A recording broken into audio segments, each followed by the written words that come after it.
Vorterix. Estamos donde vos querés. Somos malditos nerds y estás escuchando Vorterix.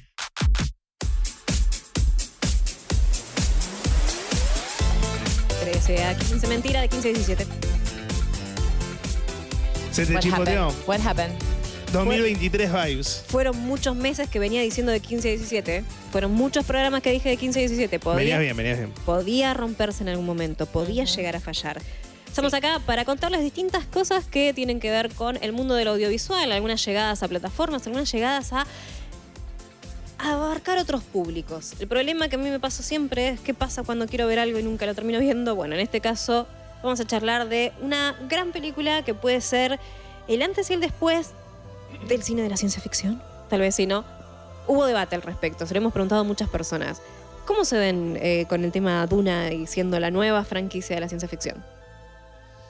Yo creo que es muy posible, la verdad. Me parece que creo que Denis Villeneuve, ahora nos vamos a meter a full con lo que es Duna y con lo que significó, pero ya desde el vamos están anunciando spin-offs y otras propuestas relacionadas. Entonces, es un mundo en donde hay mucha tela para cortar, en principio. Y creo que todo lo que se ha planteado y lo que se ha traído en los últimos años en lo que es el terreno de ciencia ficción, Duna creo es la más fuerte en ese sentido, ¿no? Sí, coincido que para mí hay mucha frase hecha de es la nueva franquicia que impacta en la cultura pop. Para mí no es tan fuerte, digamos, todavía no siento que tenga ese peso a nivel cultura popular. Sí siento que es un antes y un después en la ciencia ficción, como estaban diciendo ustedes. Y sí creo que Duna 2 rescata algo que es muy difícil de hacer, que es generar una película medianamente pochoclera y al mismo tiempo hacer cine, lo que se dice cine, arte, una expresión mucho más artística de lo que vemos habitualmente en las películas que son netamente de entretenimiento. Entonces, creo que es una gran película para ver, es una obra para apreciar y ahora que llega a Max está buena para verla en la casa. Excelente. Si les parece, vamos a charlar un poquito de por qué Dune vale la pena ser vista como película, Dune 2 en este caso, porque con Dune fue como, bueno, empezamos, acá este es el inicio. Sentando las bases. Claro, decir. Sentando las bases. ¿Y qué pasa cuando una película, después de sentar las bases, supera las expectativas? Muchas veces las segundas partes no suelen ser las mejores. Pocas películas tienen el catálogo tan prodigioso, de decir, sus continuaciones superan a la antecesora. Y en el caso de Dune pasó eso. De repente, todo el mundo quería ir a ver Dune 2. ¿Por qué? ¿Qué es lo que tiene de esencial? Bueno, tiene varias cosas de esencial. Lo vamos a estar hablando en algunos puntos específicos de por qué Duna 2 es el fenómeno que es y por qué lo logra. En un primer lugar, creo que lo primero que podemos hablar, y acá le voy a pasar el manto a mi compañera Lucía Agosta, es la mente detrás de Duna 2, es su director. Sí, vamos a hablar de Denis Villeneuve, que si no lo tienen, es el director también de otras películas como The Arrival, La Llegada, con Amy Adams, que estuvo nominada a varios premios de la Academia. Prisoners también, no quiero equivocarme, Blade Runner 2049, que también es una película en donde ya se empieza a ver cada vez más esta marca de autor que tiene él. Y a mí me parece que es muy piola lo que suele hacer como cineasta, porque en principio está muy metido en todo lo que tiene que ver con reflejar las mentes de sus personajes, ¿no? Como todo lo de la mente perturbada, o sea, además suele trabajar historias que tienen que ver con tragedias y con situaciones muy dramáticas. Desde Enemies, por ejemplo, que es una película que hizo con Jake Gyllenhaal, que es más bien un thriller psicológico, hasta Prisoners, ¿no? O sea, qué sé yo, incluso Duna, por supuesto, siempre parte de una tragedia, de un drama que hay, ya sea de la familia o del grupo de personajes, para generar caos. Es un poco lo que más le apetece quizás trabajar.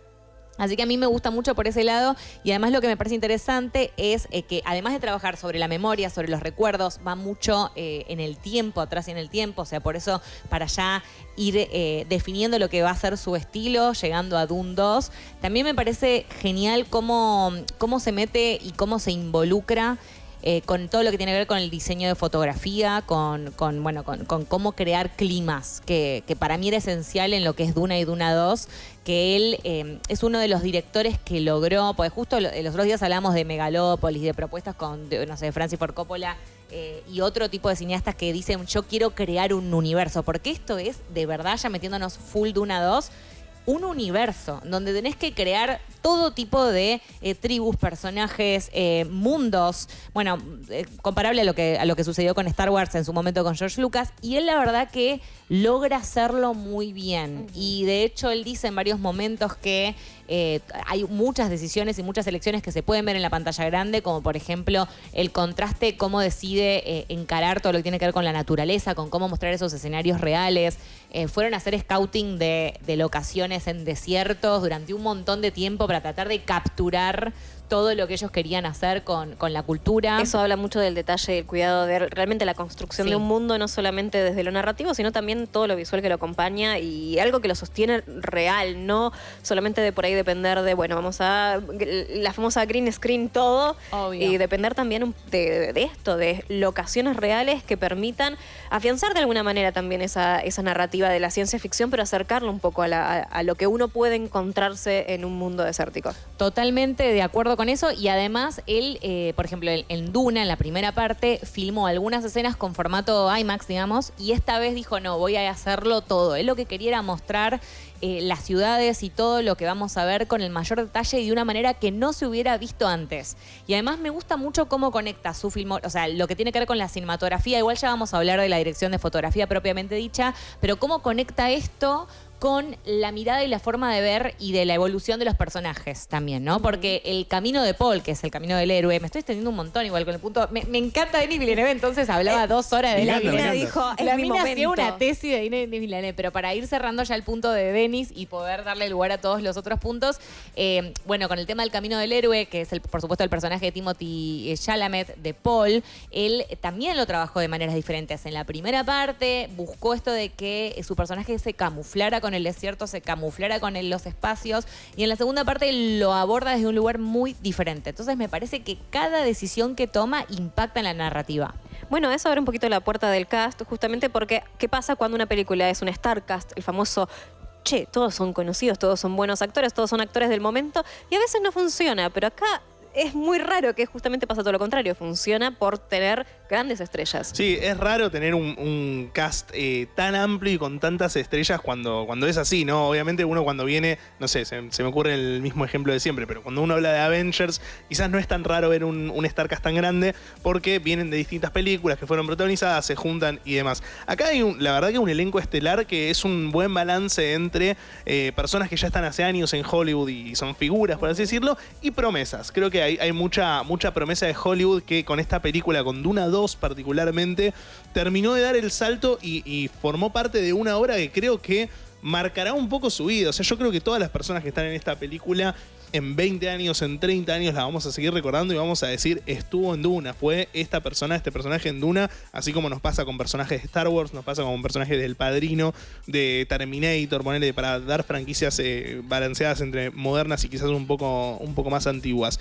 El elenco principal, digamos, se mantiene en un triángulo, siguen siendo los 3 actores y actrices protagonistas, que es, como dijo Lu, Timothée Chalamet, es el protagonista absoluto, es Paul Atreides, el elegido, en un rol en esta película ya mucho más centrado en lo que va a ser el personaje en la franquicia Duna en general, ¿no? La primera película quizás es muy Game of Thrones en el sentido de que hay falsos protagonistas. Te presentan protagonistas que por motivos narrativos, no vamos a spoilear del todo, pero tienen que tomar otros rumbos o tienen que pasar algunas cosas. Entonces no se centra tanto en Paul en sí como en la misión que tiene. Acá en Duna 2 es completamente protagonista y creo que este Paul Atreides es el que vamos a ver de ahora en adelante cuando salgan nuevas películas. Y además hubo un pequeño paréntesis que el mismo director contaba en un podcast que Timothée Chalamet empezó siendo una promesa, como decís vos, o sea, todavía no era el Timothy que vemos hasta en la sopa hoy en día, cuando arrancó en Duna 1, y que tenía también muchas ganas de aprender cosas, un perfil mucho más inocente,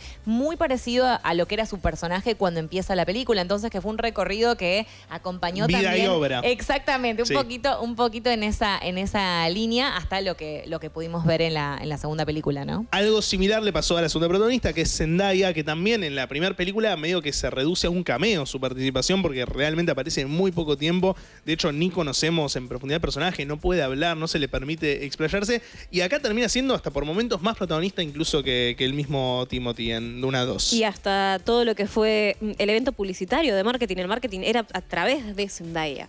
como figura central. Sí, se aferraron mucho al tema de la promoción desde los looks, desde la red carpet y demás, y ahí usaron a todo el elenco. Sí, y también es muy interesante lo que decías vos, Lu, que un poco el camino de Zendaya es parecido al de Timothy en ese sentido. Cuando sale Duna 1, medio que Zendaya era masivamente la chica que estaba en Spider-Man, era conocida por ese rol, y hoy es Zendaya, o sea, es una estrella que quizás es la estrella del momento, si hablamos de una estrella femenina, porque está en Challengers, está en un montón de películas, está en un montón de series, y siempre llama la atención su presencia y su enorme calidad de actuación.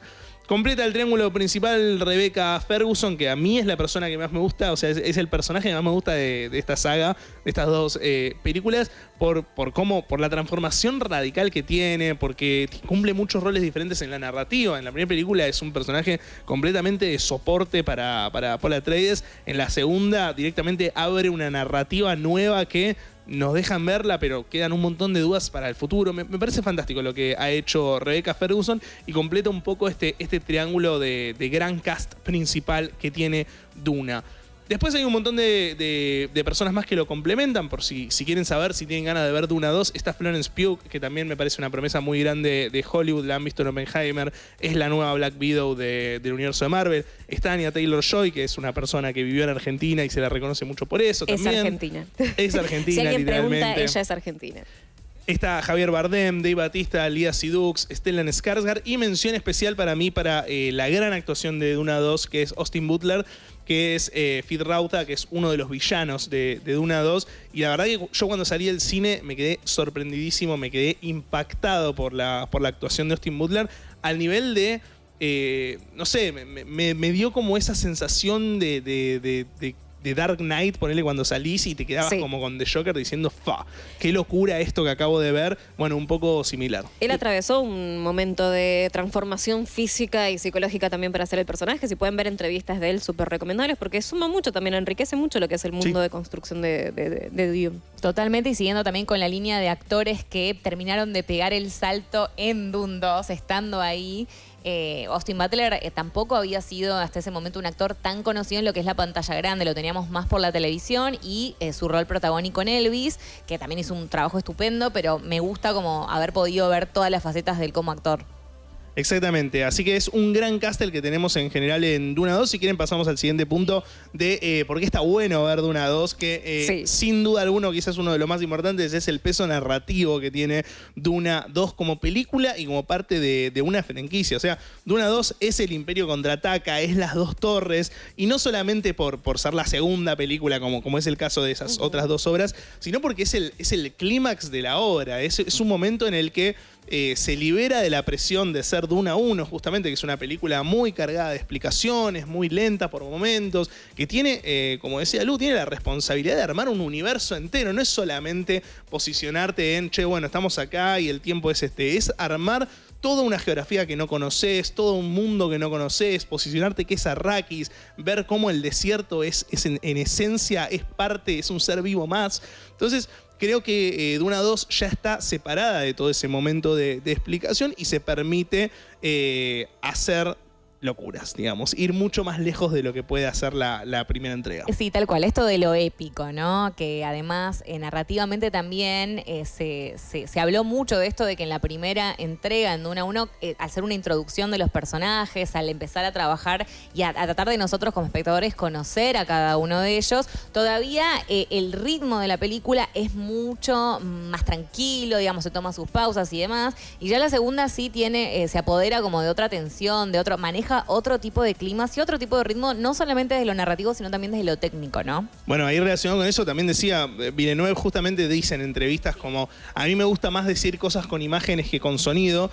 Y se nota. Y para mí, yo cuando hablo de narrativa, y en este punto englobo la gran narrativa de Duna 2, no hablo netamente de la historia, digamos. Yo creo que Duna 2 es una película que le recomendaría a alguien que quiere aprender o que quiere ver o que quiere entender cómo el cine te puede contar cosas sin decírtelas, porque hay muchas partes que no son habladas y hay muchísimas partes que dependen solo de los planos, de la dirección fotográfica, de cómo va para ese lado, y me parece que la narrativa se va armando con eso, entonces es un gran ejemplo. Si querés, ya para terminar, y te dejo para la próxima parte, Duna 2 a nivel narrativo es importantísima. Recomiendo verla, no solo porque es la segunda parte, como dijimos, de Duna 1, y si te quedás con solo la primera parte te estás perdiendo de un montón de cosas, sino que como obra, si vamos a los libros, esta parte de Duna, que es la que complementa el primer libro, es la que sienta las bases para lo que es toda la franquicia, que son 6 libros Duna, y esto recién está terminando el primero. Entonces, si les interesa futuro de la ciencia ficción, o les interesa la saga de libros, o les interesa seguir viendo Duna, creo que esta película va a ser fundamental para los próximos 10 años de adaptaciones. Para cerrar nomás, el director de fotografía de la película es Greg Fraser, que estuvo detrás de otras producciones que quizás les suenan, como Rogue One, por ejemplo, The Batman de 2022, bueno, por supuesto, Duna, Vice, Lion, La Noche Más Oscura, digamos, siempre haciendo la dirección fotográfica, la dirección de fotografía.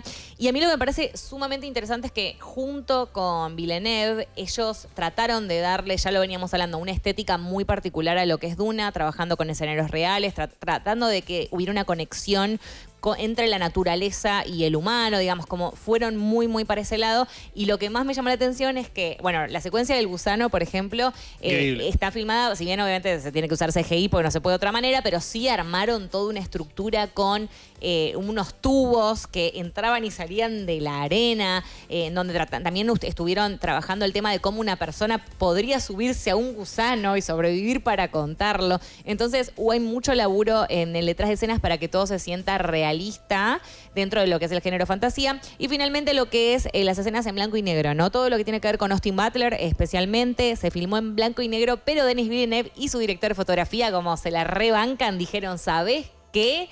Yo lo voy a hacer en blanco y negro desde cero, desde la cámara, no en postproducción, porque eso también era algo muy común, algo que se usa muchísimo, lo filmás a color y después en postproducción decís, bueno, ¿sabes qué? Voy a elegir esto. Pero ellos son muy comprometidos y dicen, si vamos a hacerlo, lo hacemos desde cero, no, y nos la jugamos. No es lo mismo filmar no es lo mismo filmar de una manera y pasarlo, que ya directamente el lenguaje sea en blanco y negro y que vos busques ese mensaje con ese sentido. Y que busques esos tonos y esos valores con los cuales querés trabajar para generar ese mensaje, esos climas. Totalmente. Sí. Y la paleta de colores, también hay un montón de páginas en internet donde pueden ver y jugar con cómo es el contraste de la paleta de colores, de los colores más cálidos a los más fríos, dependiendo de qué personajes aparecen en pantalla. Así que si todavía se quedaron con ganas de saber más, hay un montón de información al respecto. Pero me parece genial ver cómo trabajan ese contraste entre lo que es lo más cálido y los momentos más desérticos a lo que tiene que ver con situaciones más dramáticas, ¿no? Es un muy buen ejemplo el que acabamos de dar, esta pequeña charla contándonos un poco sobre el universo de Dune, en este caso Dune 2, porque habla sobre una película solamente a formar parte de una más del cine, sino a manejar un lenguaje que por momentos a veces uno se olvida en las películas pochocleras, y tenés esta ambigüedad de por ahí lo podés encontrar solamente en el cine independiente, pero no, acá tenés la doble propuesta. Aquello que por ahí se ve más un poco en aquellas propuestas independientes y lo que se ve en las grandes megaproducciones hollywoodenses, y podés disfrutar de una película que tiene ambas opciones y podés sentir tal vez el mensaje mucho más claro de lo que un director quiere decir con sus actores y con sus decisiones, sus planos y etcétera. Y muchísimo, muchísimo más.